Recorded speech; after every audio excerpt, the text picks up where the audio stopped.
Hello Sea Wolves and welcome to day 2 of the Transat Sea Wolf report. It's going to be a pretty short report today, I think, because first of all, it's raining buckets out there. You can probably hear it.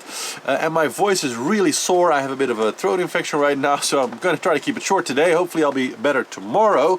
But of course, fortunately, there also isn't that much to talk about today. The Class 40s have come in, and of course the Ocean 50s also come in. So the two intermediate races that were going on are now, for now at least, done, and just the Ultimes are on the way. Imoca's also still waiting. So as far as active racing, we only have one active race still going on.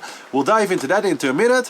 First, of course, let's start with, well, I hope that you have something delicious in your cup. I have some very nice honey with a lemon and some tea in here to fix my sore throat. So here we go. 3, 2, 1.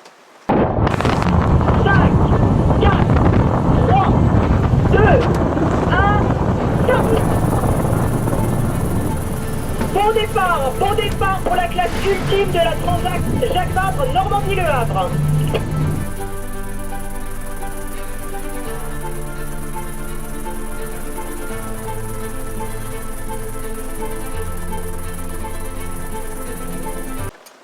Oh, that helps a lot. So I do actually think that we have something really cool to talk about today, and that is that I was looking at the weather just before the show, and I think, not 100% sure, but there might actually be a window coming up for the Imocas and perhaps the rest of the fleet to depart. So before we look at the rest, let's dive right into that, shall we? So, if you dive here into the screen with me, of course, we have the location of kind of where everything is going on right now here. And, yeah, as you can see, so right now, at this moment, we have this, this low kind of approaching, and we have this low kind of hitting France right now. Now, if we fast forward in time a little bit, then you're going to see that, so this is tomorrow. We see that this gigantic storm approaching further and kind of hitting the coast basically tomorrow evening, so everybody's getting ready for that. And we can also see kind of the next one, kind of starting here already, like I talked about yesterday as well. So if you move on to Thursday, well, we can kind of see, so we see that second low coming up, and that's definitely going to hit France also, and the window between these two not big enough for the fleet to depart, so I don't think that's going to happen. So if we move on to Saturday, well, then Sunday, now here is where it gets interesting. So when we get to Sunday evening, what we see here is that, okay, sure, there definitely is another, there are definitely some potential things that are developing that could hit there again. But if we scroll forward a little bit, we see that kind of the size and severity there is quite a bit less, and that when we actually get to next, so this is kind of Tuesday next week, then it looks like, so maybe if you think of it like sort of Monday evening. Now, mind you, there's still going to be some pretty big sea states because the weather hasn't really gone down, but at least the wind itself will have come down considerably. The power behind the wind also, so maybe breaking waves near Finisterre and stuff will be, enough less, let's say, that it makes a departure possible. Anyway, so here we have right now Monday, pardon me, wrong tool here. We have Monday evening, and then as we move into Tuesday, relatively clear the whole day, actually, like a fairly good wind. So this will be actually Tuesday afternoon to Tuesday evening. Looks good. We're working with a prediction that is right now sort of 8 days out, so very speculative, but still looks okay. Then we go into Wednesday. Now we see some more things, of course, developing on the Atlantic, but nothing too crazy that pretty much the weather there is going to still be okay. And of course, you know, we do see this like very big system up here, but that's high enough up that it won't really, you know, move down enough to cause trouble, I think, for the fleet in time.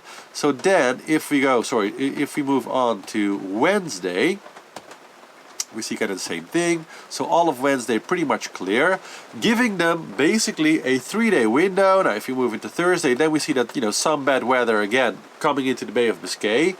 But in general, 3-4 days would probably be enough for them. And as you can see, so if we look at the kind of the position of this storm, so we have, of course, the departure kind of you know, from here or respectively here, and then you know they're going to be moving down, and you know Cape Finisterre here, that's sort of here, and then you know out into the kind of the lower latitudes, and so yeah, if they can get past there, and this trip generally 3 days, 4 days, with the fact that they're going to have very strong winds, maybe a little bit less, maybe most of the Imocas could do it in 2.5, something like that.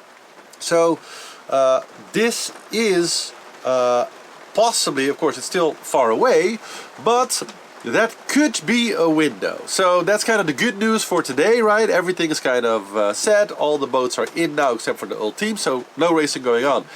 And that's probably going to be the situation at least till Sunday evening, Monday morning. Maybe if the storm develops and passes a little bit faster, the second system, maybe they could go even a little bit further. But it looks like at least from Monday to Thursday, let's say, there maybe Sunday evening to Thursday, if we're lucky, there might be a window for a full departure. So that means that the Ocean 50s and the Class 40s will be able to do a restart from Lorient, and that the Imocas will start from where they are, from kind of the original start point in Le Havre right now. So I think that's definitely good news, and I think we can all hope at least for that option, because then the race can get underway. So let's move to the one race that is actually going on in the Ultime class, which, well, if we look at the screen here again, we can see that they're actually off the coast of Spain now. Hopefully no orca incidents, but they're very high in the waters and they're going so fast. I think that actually the Ultimes will probably be able to outrun any orca problems if they encounter them. But yeah, looking good for now. So SVR Les Arctiques still in the lead. They've pretty much been in the lead the whole time so far. So go really well there. Edmund de Rothschild in number 2. Maxi Banque Populaire in 3rd position. Sodibo Ultime 3 in 4th. And Actuel in 5th place. Speeds have gone significantly down now. Let's check in what kind of wind conditions they are right now. Oh yeah, so they've moved kind of into a quieter patch, which reflects also in the speeds that we're seeing here. So right now they're doing respectively 18, 19, 21 knots. So we see the boats that are more in the back of the fleet right now still doing quite bigger speeds than the actual leader, because they're, well, it's not the doldrums officially yet, but they are kind of in a local area where there's currently not much wind at all. So we'll see how that develops. The fleet will probably compress, and then we'll have to see how they get out of there as they're passing Porto Santo, because I think until Porto Santo pretty much they have, yeah, they have pretty much like no wind at all. So that probably means that all the boats are gonna compress again. But right now I think Les Arctiques has a pretty much a 20, yeah, something like a 20-mile lead over the Edmund de Rothschild. So that's still pretty good. Well, let's see, let's wait and see. So not much gonna be going on there for the next day or so. We can take a quick look at the weather there. So this is now, so this is kind of the area where the boats are. We can kind of see that area with no wind here. And if we move ahead a little bit, then what do we see? So this will be tonight, still the same. Tomorrow, well, a little bit lowering, so the wind will take them a little bit more off. And it seems that those systems are going to start really connecting again tomorrow afternoon and evening. And then they're going to have some, some pretty good wind again from there on. So looks like all teams are going to be stuck for the next 24 hours or so, maybe 20 hours or so before they're really going to get the wind in the sails again. And then they should be having actually a very nice downwind sail, so they might be able to get some really ideal conditions actually as they're sailing down the coast of Africa there. So that's the update for the all-team class for now.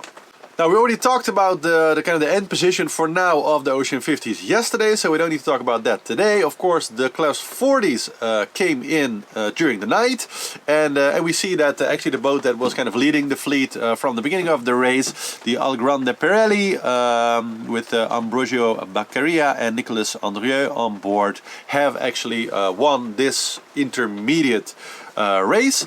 So pretty good score, coming in about an hour and 15 minutes ahead of the number 2. So no matter what happens in the rest of the race, at least they have that in the bank.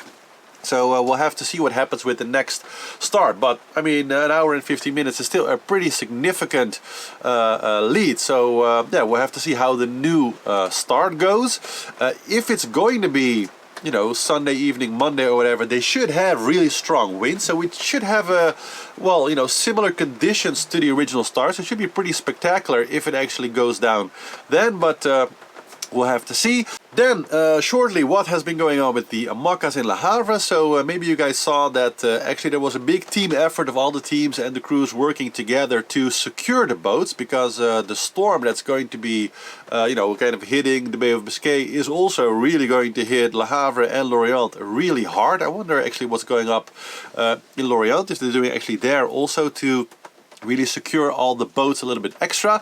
But at least in Le Havre with the Imocas, there have been a great effort all throughout the morning and the rest of today to kind of take the stern to way that all the boats were kind of presented there, and to put them all sideways along the pontoon so that they're able to use much more lines and ropes and sort of bouncing blocks and stuff to fasten them.